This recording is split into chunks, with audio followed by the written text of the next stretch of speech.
Hello and welcome to Self-Publishing Insiders with Draft Digital. I'm your guest host, Mark Leslie Lefebvre. Apologies from Jim. Jim has been unable to make it last-minute emergency. He is fine, but a last-minute emergency means he's not able to make today's broadcast. But we do have, I'm proud to have in the studio with me, Seenam Gunal, who is the co-founder of Write, Build, Scale. Now, Seenam believes that business should be fun, simple, and built around the life you actually want. She started to write online in 2018, first on Medium, then moved over to Substack in 2024. She's co-founded Write, Build, Scale, a coaching and education business that helps creators, writers, coaches, and experts write confidently, build their audience, and scale their income. Seenam, welcome to the Self-Publishing Insiders. Thanks for having me. Of course, can you hear the train in the background now, like the whistle? Now I heard it, yeah. Now you heard it. Okay, there you go. So I am in a parking lot on my way up to mid-northern Ontario as I do this. But so thank you for putting up with the weird position and my co-host here, Barnaby. But before we get into talking about Substack, because I'm really curious to find out how you've been using it, let's get listeners know who you are. Take us back. What were you doing before Write, Build, Scale existed? I started my first business / it was actually a nonprofit, but it was still my first business experience essentially. During my studies, I had 4 co-founders and we were doing workshops. We were all very young and we had this idea that there's a lot of skills that we don't learn at school or even in college. And it was all centered around basic personal development. It was things like time management, how to connect with people, how to manage your money, how to be confident, how to speak confidently. And we basically started hosting workshops for 10 to 20 people in schools, in universities. And we did that for a while. And at some point, I discovered that I could write online. And I came across Medium, and I just turned my workshop slides and presentations into articles. I did that on the side for almost 2 years, and I was thrilled when I got, a $50 paycheck from Medium for my writing back then, because it was insane to me that, I somehow generated that money on the internet. That was mind-blowing to me, and I just kept going. And then when COVID hit and lockdowns happened, I started to write a lot more because we were not allowed to do any workshops. And then, one thing led to another. I had friends who knew that I was writing. They started asking me to teach them how to do it as well, because they had so much time available now that, they had to stay at home because of the lockdowns. So I started teaching what I was doing, and it just grew and grew. I have founded the business with my husband. So we've been doing this together for 8 years now. And we have a third co-founder, Yari, who is based in Amsterdam. And he has been with us full-time for the past 2.5 years. Wow. So I'm fascinated by how you took these presentation slides and adapted them into articles. Was it just based on, I guess, the speeches or the talks that would have accompanied those? Or what was the process like to do that? I guess modifying the media, right? Yeah, exactly. I mean, in the beginning, it was literally me learning, reading, watching videos, reading a lot of books, and turning that into content, whether it was presentations and workshops with exercises or articles. We did then also do basically a trainer certification to learn how to actually teach people and how to convey knowledge and actually be a good teacher in that sense. And I would say it still helps me enormously because, there are a lot of people who just put out courses without ever thinking about how do I actually create a meaningful learning path so that the course leads to results, or the course basically makes sense for the student. We did all of that before we started to do courses and online coaching in a sense. But it was really just, I've always been an avid reader.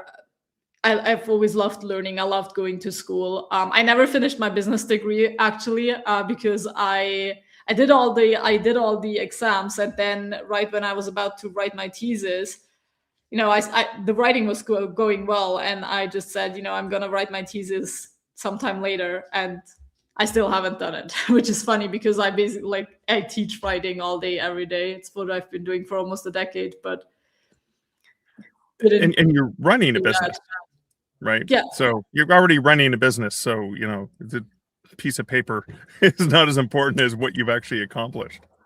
Yeah. So, That's what it has become now. yeah.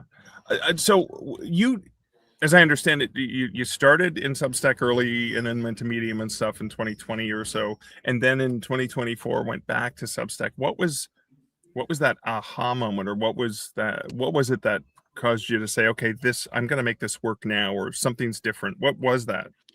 Yeah. So when I started writing on Medium, when I started to write seriously and really published multiple articles a week, the one thing my husband really forced me to do was to start an email list, because he's done a few courses before on platforms like Skillshare, where he had an enormous number of students.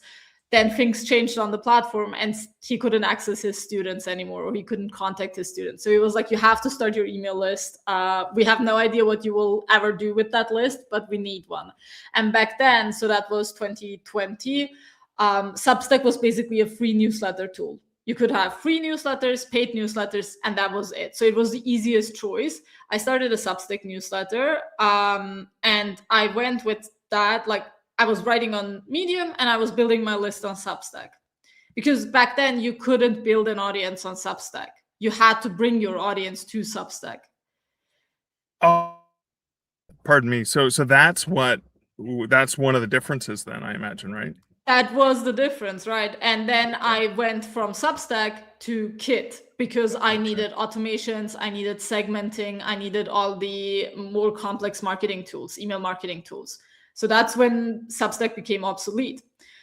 Then over the years, Substack has evolved and changed a lot. And I think it was already in 2024, 2023, probably, when a lot of people started to actually use Substack to build their audiences and get discovered on the platform, simply because the platform had evolved and discovery was now possible. They have launched a short form feed, actually a content feed in the first place, so that now you were not just receiving emails, but you could actually discover content and creators on the platform. And, I was hearing from a lot of places that I should check it out. And we eventually did. We realized it would actually be a very smart additional channel to add. And it very quickly, we realized that it makes a lot of sense to go all in on the platform because our audience was very curious about it. There's an enormous potential because we're still in that early mover phase, so to say. There's a lot of demand. A lot of people are very curious as readers. There is more demand than there is supply in that sense, which Right. is rare for platforms. And in a funny sense, a lot of people think that Substack is kind of a new platform, but it's actually been around for almost a decade. It's just now becoming very interesting for a lot of people that had no interest in using it as a newsletter platform in the past. Right. Yeah, I love that. So it's funny. So a couple comments that came up. So Lexi said, it sounds like there's more discoverability than there was before, which I think you covered, which is kind of cool. But then also this comment from Layla.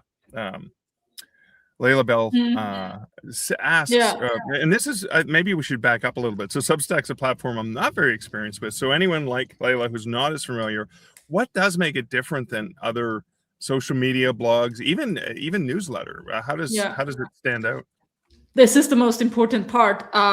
What makes it different is that you're not building a following. You're still building an email list. So even though you have discovery, you have lots of collaboration features on the platform. The key on Substack is you have a subscribe button, which means everyone who subscribes to you is part of your email list. Now you can have your list on Substack. You can have your list also on other channels. We still run our list on Kit. That is our email marketing tool. That's our email service provider. But we grow it with Substack. So the tools are basically connected, our Substack and our Kit. So for a lot of people who have established audiences, established channels, it's not about using Substack as a newsletter platform, but it's about driving traffic and getting in front of an audience that doesn't know you yet. in front of new people. And because the main thing people do is not to follow, but to subscribe, it's a really huge asset, because we all know what it's like to have followers, whether it's on Instagram, LinkedIn, X. Subscribers on YouTube are basically followers, not subscribers as well, right? So that's the one major difference and advantage right now. I love that. So just to understand, because you're using Kit as the mail platform to communicate with them, so like, is there a way when somebody subscribes to you on Substack that you can export that to a mailing list, or is that independent? Yeah, you own your list, you own your content, so you have full ownership. And of course, we recommend doing backups regularly like you would do on any other email platform as well. Awesome. Thank you so much. So now you went, this is so remarkable. You went from 0 to a bestseller badge, more than 100 paid subscribers in under 6 months. And now, as I understand it, you're past 50,000 subscribers, maybe more. So looking back on all that success, what are some decisions that you made in the early days, in those first 6 months that kind of helped with that sort of impact? Honestly, what still has a huge impact on our visibility on the platform is connections and collaborations with other creators. You can, for example, do cross recommendations with other creators. You can do guest posts. You can do live streams. There's a lot of different features that allow you to connect with creators and basically get access to their audiences. And we have leveraged that very, very well. As I said, we're a team of 3 founders, so we had time and resources available to be very, very visible within our niche.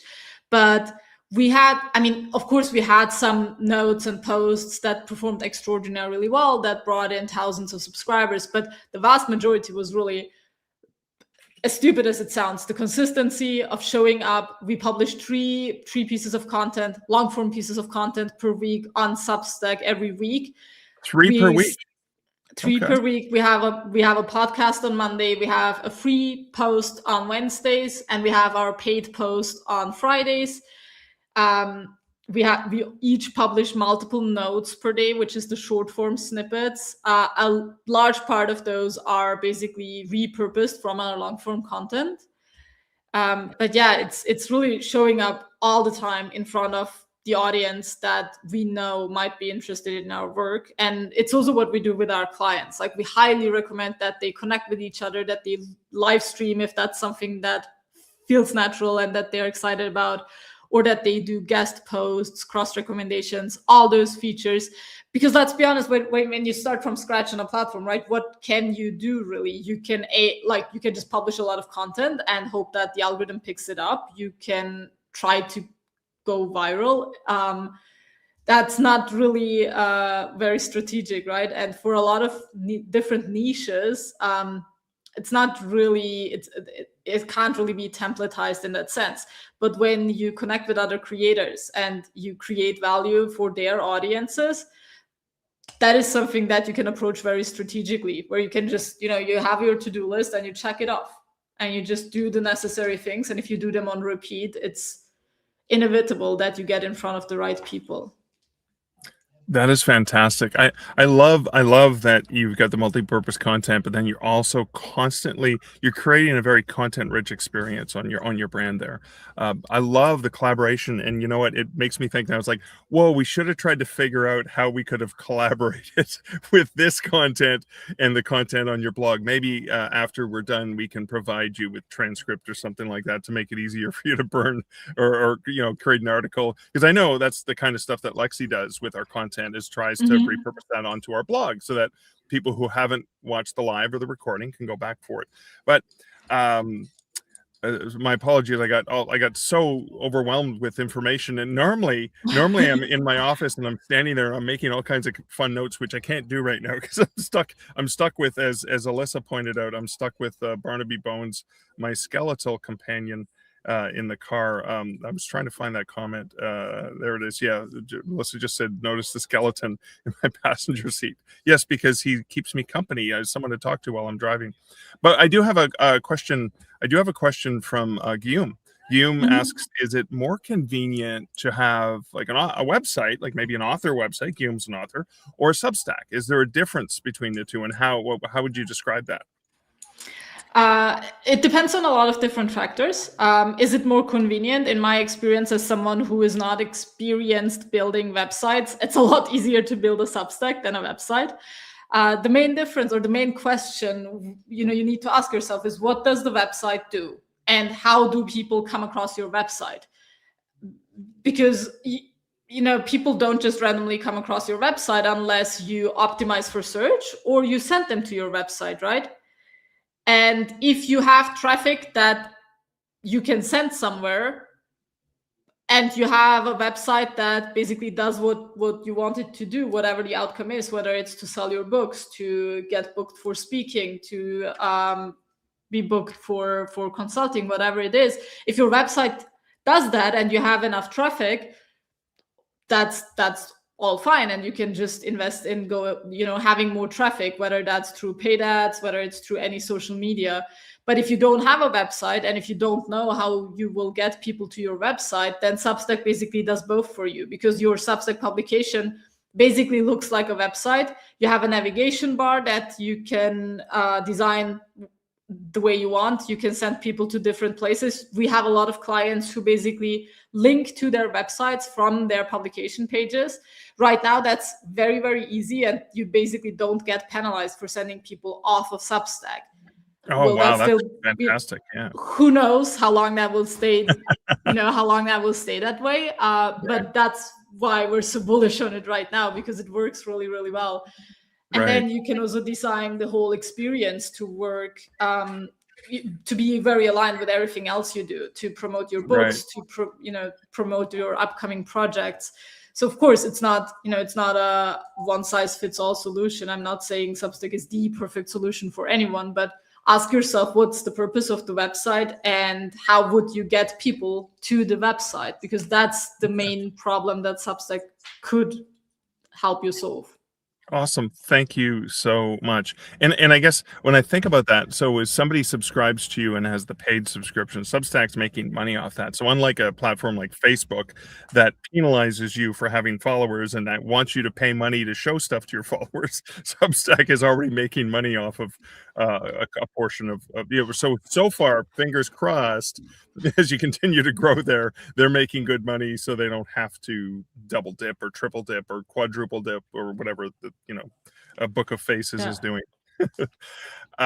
Let's get a little practical here. So Guillaume gives a little bit more a response to that, saying, I did make my own WordPress site, but I ran out of cash to renew my hosting. So that kind of leads me to, let's get practical here for an author whose website experience has been frustrating and costly and stuff like that. What's a way that an author might be able to use Substack for like their author presence? Like how would you start that process? You essentially start by setting up a profile, and then you also set up a publication. So that's the first part where a lot of people get confused, because you need to think about those two as distinct entities almost. And your profile is you as the writer, and that should also be a person with a name and a face.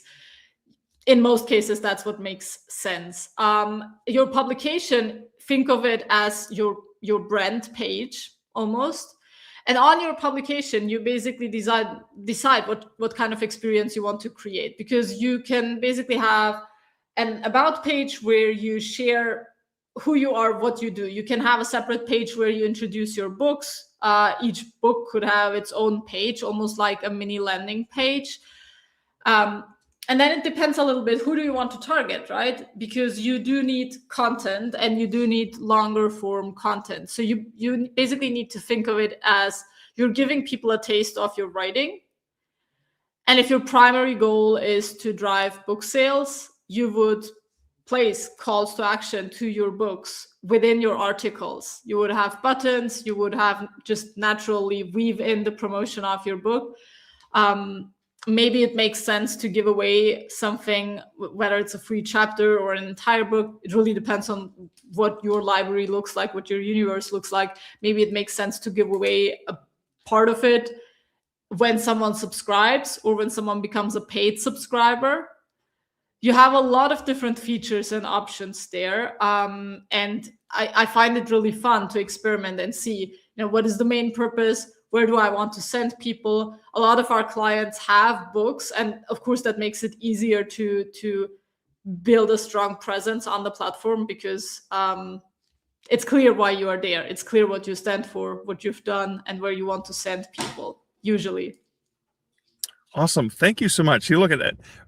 Massive practical applications, very specific to a question from one of our regular longtime listeners and viewers. So thank you so much for sharing that. Now, in something that you've shared previously, you said that one of the biggest things that new Substack users get wrong is ignoring the notes. Now, you mentioned notes earlier. Mm-hmm. So for an author specifically, someone who might be used to using Instagram or maybe just a mailing list or something like that, what does doing notes well actually look like? So, I mean, what should they be posting? And we know it's not buy my book, right? That's not what they should be posting. Yeah. No, don't. Promotions and notes don't work at all. So that's the one thing, especially when you add links. You can add as many links as you want to your publication page, to your articles. You don't get penalized for that, because normally your articles, that's what subscribers read. That's what people who are already interested in your work receive and receive to their inboxes. But notes is where most of the discovery happens for most creators on Substack. So for notes, you really have to, that's the more social media side, because that's where the discovery happens, right? So you have I say typical social media one-on-one, honestly. You need a strong hook. You need to get people to stop the scroll. A large part of notes is consumed on the phone. So literally, are there any visual elements? Do you have any visuals that you use in your writing already? We do recommend being a little more personal in notes, if that aligns with you, if that's something you want to do. We post a lot of a lot of photos that we always connect to our topic. Obviously, I repurpose videos. I repurpose the horizontal video snippets from my YouTube videos. There's one thing that you can do on Substack that's called a restack. So imagine you have an article, you highlight a particular sentence or section, and you basically say, publish that as a note. So it's basically a 2-click process. And you basically turn a snippet from an article into a note as well. But then usually what I recommend is take your longer form content, whether you have newsletters, articles from the past, and especially as a new creator on Substack, use whatever tools you use or don't use them. Depends on how you stand with AI tools. But basically, turn your long form content into short form snippets for notes, batch schedule them for a while so that you don't have to think about doing it all the time. You can schedule directly on Substack, or there are some scheduling tools that make it a lot more easy, to be honest.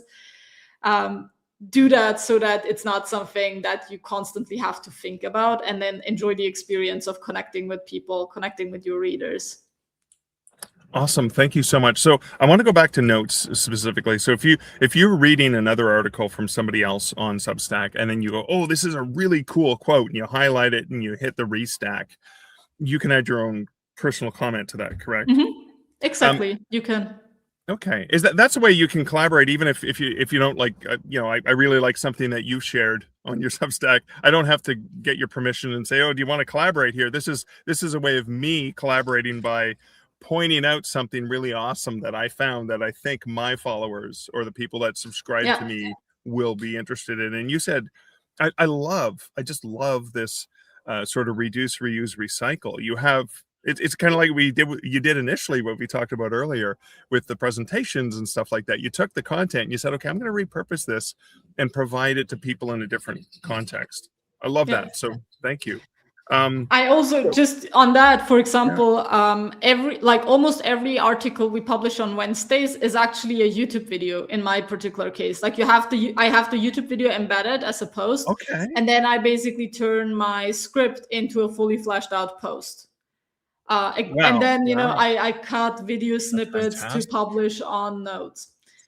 And if you want, I'm giving you permission right now. I'm not even going to ask Jim. I'm going to give you permission. We provide you the video if you want to do something like that. that would be So that perfect. Yeah, I people can who are show it to watching you. this can go and check out the article if you're interested. I mean, if you got enough scheduled already, I want to push it on you. But I thought that'd be a really cool thing to do. Yeah, yeah.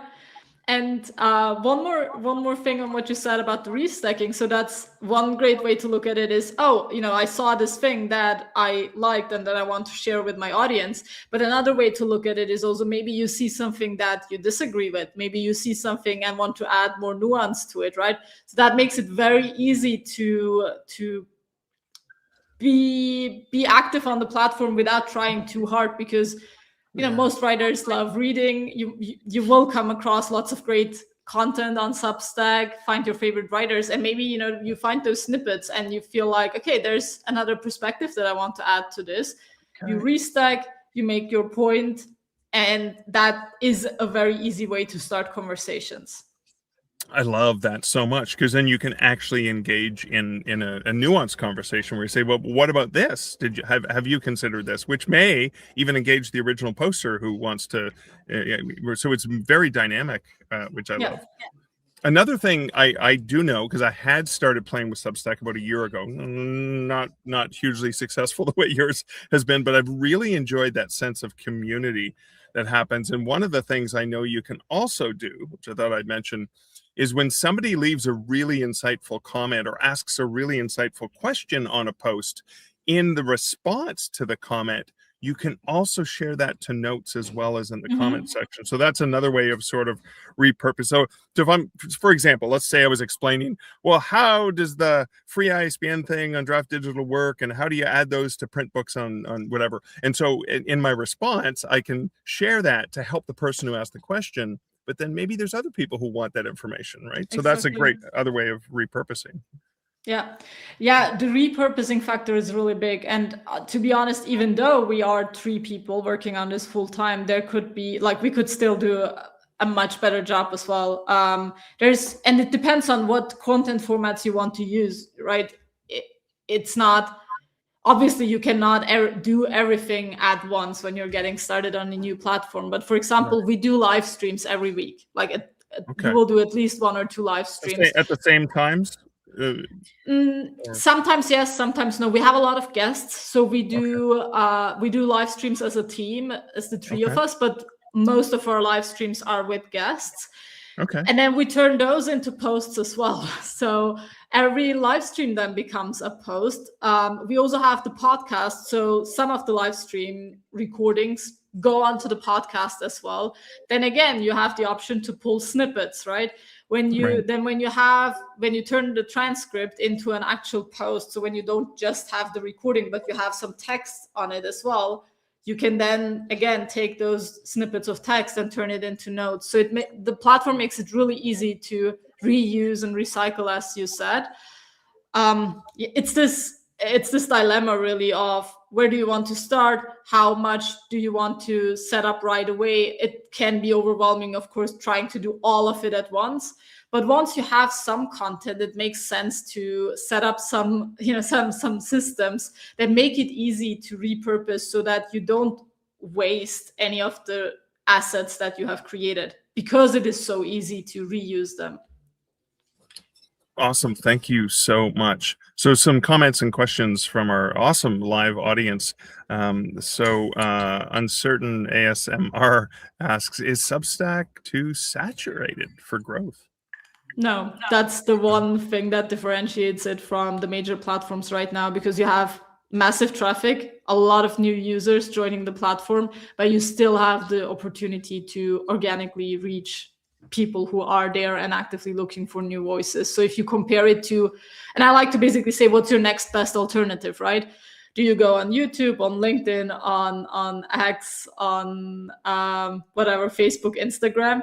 It's way harder to build an audience there if you're starting from scratch. I've noticed that myself with Substack. All I had to do was be consistent and start releasing an article a week in order to start to slowly build an audience, which was a lot harder on other platforms. Go ahead. And I mean, I'm not saying you publish here and there and you will get subscribers magically. That's not what's going to happen. But I'm saying if you're consistent, There's if no you magic have beans clear here? content, it is easier than on all the other channels that are available right now. And let's be honest, there's a lot of new platforms emerging. Like I get so many emails with, oh, this is a new content platform, social media platform. And it's very rare that they cross that threshold where they become serious. Substack is backed up, but it's been around for 10 years. It's very likely to continue existing and continue growing. I find that one of my roles with Draft Digital is looking at partners that we should distribute books to, and it's been a real interesting struggle that a lot of people reach out to us. We are the world's largest aggregator of self-published content for English language. And sometimes you go through the negotiation project and you start to think, okay, now we're going to get to a point where we'll develop the tools to publish to your platform, and they go out of business. And so sometimes I have to take everything with a grain of salt and go, why don't I just wait to see if you're around in another 6 months before we get serious, and I guess the same thing is with social media platforms, right? Exactly. Yeah. Okay, so let's ask this other question from so Layla Bell asks, what kind of content are the readers on Substack typically hungry for? Are there topics that perform particularly well? Or I'm going to add to Layla's question is, are there very specific niches that, like in certain genres or certain kinds of content? There are a few topics that are big because they have been big before the social features have become relevant. Topics like finance, topics like politics. And the reason is simply because in those niches, it's been easy to charge for a paid newsletter. Because when you promise daily updates, for example, with a clear ROI, like in financial markets, then if you have interest in that content, it's easy to pay a certain sum per month to get access to it. Those are very big players. They've been around on Substack for forever, essentially.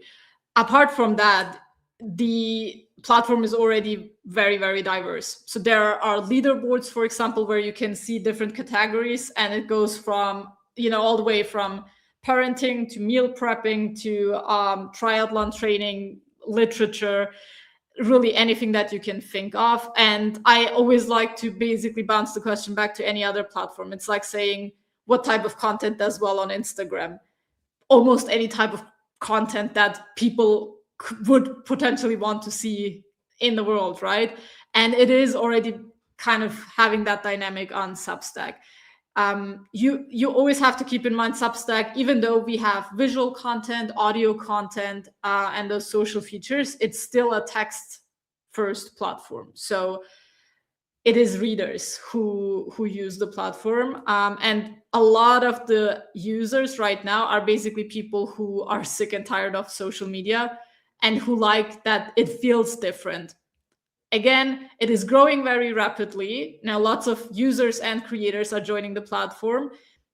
Let's see how long it will stay as different from typical social media as it is right now. But I always recommend, just check it out. You have a search bar. Check out the topics that you are interested in and find a few creators that seem to do cool stuff, and you will quickly go down the rabbit hole and get suggested a lot of other creators who are doing something similar. I have had a very good experience with that. Being tired of the divisity of people at each other's throats, and just because I don't agree with you, you're the devil, that kind of stuff on social media, which is very prevalent, and it causes anxiety and stress. When I went over to Substack and I took it seriously and said, okay, I'm going to start following people who are sharing interesting things, and it is a book nerd's paradise for me. For about writing and book selling and libraries and publishing, everything, and all the things, and craft beer, like all the things I love, I go to Substack and I'm in a veritable heaven, and I'm not in this people at each other's throats. But maybe it's because I curated what I want to follow.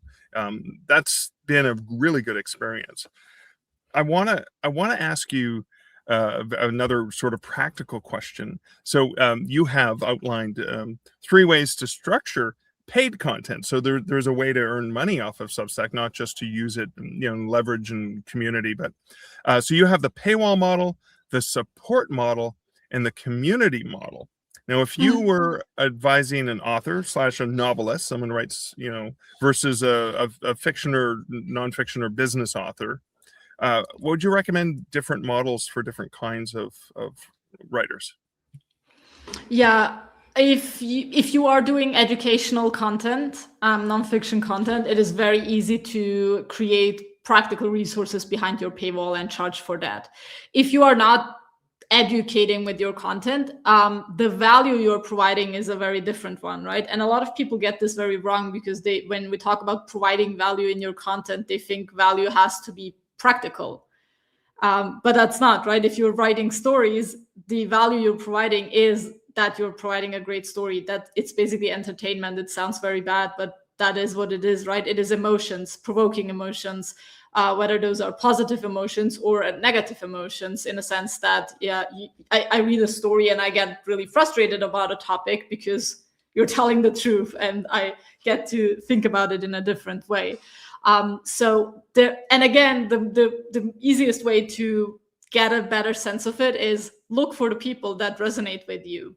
But if you're writing stories, if you're writing novels, if you're writing fiction, whatever it is, the value you provide behind the paywall will be a different one. And the support model, essentially people paying because they genuinely love your work and they want to support you as an author, is a lot more relevant than when you create educational resources like we do, for example, because I can basically promise to an audience to give them templates and a workshop and prompts and how-to guides, which you won't do if you're not doing how-to content. Right. Well, this is a perfect segue to show a URL, and please say it in audio as well, so that people listening to this on the podcast later get it. But so what can people find on your Substack, and where? How do they find it? Yeah, you can go to writebuildscale.com and you will find our Substack publication there, basically full of content on how to reach your audience on Substack, how to grow on Substack, how to monetize on Substack or through Substack. We do help a lot of people monetize their publications through a paid tier, but a lot of our clients also just go beyond that and they build products, services, they speak, they write books, and we have a ton of content that you can binge if you want to get into Substack. I have a lot of content on YouTube as well, and yeah, lots of tutorials. You can also ping me on Substack anytime. You can just send me a DM. That is so awesome. So if you're watching this on YouTube, I've got it popped up on the screen at SINEMGUNEL. Go ahead and subscribe there. Check that out. And of course, pop that up on the screen as well. Writebuildscale.com. And then you can go to WriteBuildScale when you're searching on Substack as well, I imagine, right? Yeah. Awesome. All right. So more questions from so let's pop this one up here. This one comes from Trick of the Tail. It's a Genesis album, isn't it? Trick of the Tail, one of my favorite Genesis. Anyways, has Substack finally allowed authors to integrate with other platforms like BookFunnel, or is it closed? And I think you had mentioned it's not closed. It allows links beyond, right? It allows links, but you don't have access to the API. So it does not integrate in that sense. So if you use something like BookFunnel, which we have done with one project, for example, we had to link back to it. So you had like a BookFunnel landing integration. page.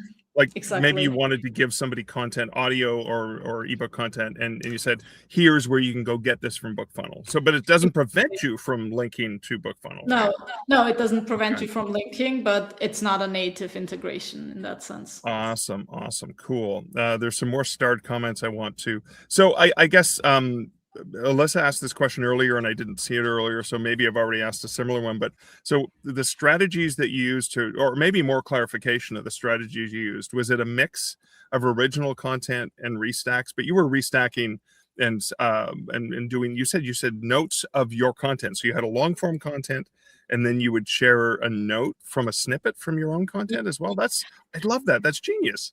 Yeah, but restacking will rarely actually grow your audience in the sense that it gets in front of new subscribers. So the way I think about restacking is it's a very easy way, because it's seconds, right? It's 2 clicks. Yeah. It's a very easy way to just show up in the feed more often.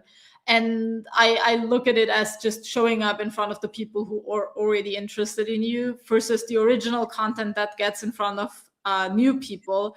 That's really original notes and collaborations.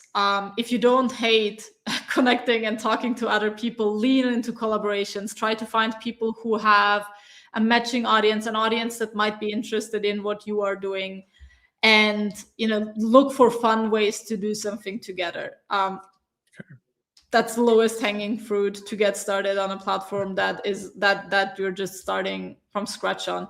And of course, I mean, if you have an engaged audience on other channels, tell them that you are on Substack. Maybe some of them are, and they might be interested in following along and engaging with you there.